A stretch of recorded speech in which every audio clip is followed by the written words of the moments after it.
আসসালামু আলাইকুম আরহামতুল্লাহ বারাকাতুহু। আমরা আজকে দেখব কাচ্চি বিরিয়ানি কীভাবে সাজালে সুন্দর দেখা যায়।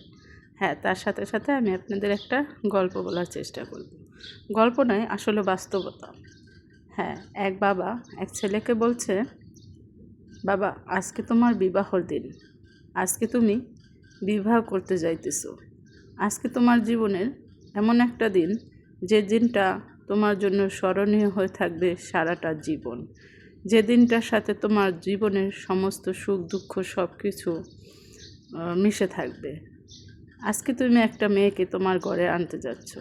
জানো বাবা, আগে মেয়েদেরকে পালকিতে করে বউ করে নিয়ে আসা হতো। কেন পালকিতে করে আনা হতো জানো?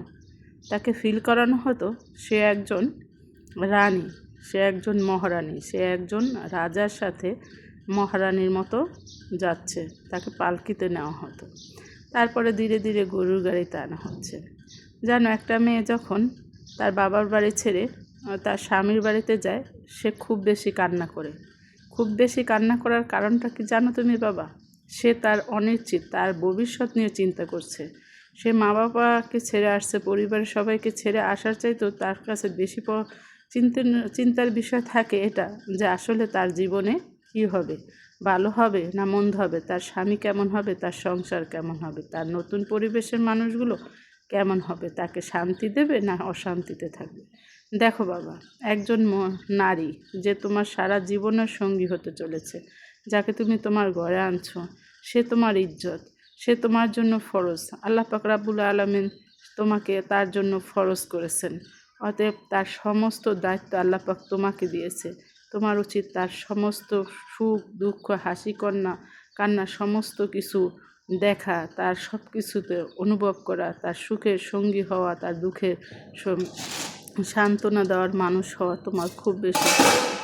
হ্যাঁ, একটা কথা তুমি সারা জীবন মনে রাখবে, একজন নারী তার বাবার বাড়ি ছেড়ে একজন পুরুষের সাথেই তার শ্বশুর বাড়িতে আসে। সবাই যে তার সমানভাবে আদর করবে, ভালোবাসবে তা না। অন্য সবার ভালোবাসা বা ভালোবাসুক চাই না বাসুক, সেটা তার জন্য ম্যাটার করে না।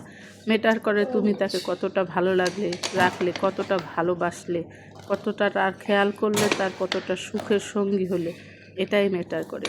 অতএব তুমি তোমার স্ত্রীকে মহারানীর মতো রাখবে, সবসময় ভালোবাসবে, সবসময় তাকে শ্রদ্ধা করবে। দেখো, আমি তোমার মাকে অনেক বেশি ভালোবাসি।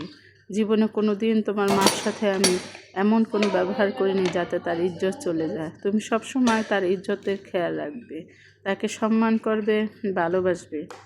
আর সবসময় তুমি তার দিকে খেয়াল রাখবে, সে যেন কোনো দিন কান্না না করে, তার কান্নার কারণ যেন তুমি না হও, সেটা খেয়াল রাখবে।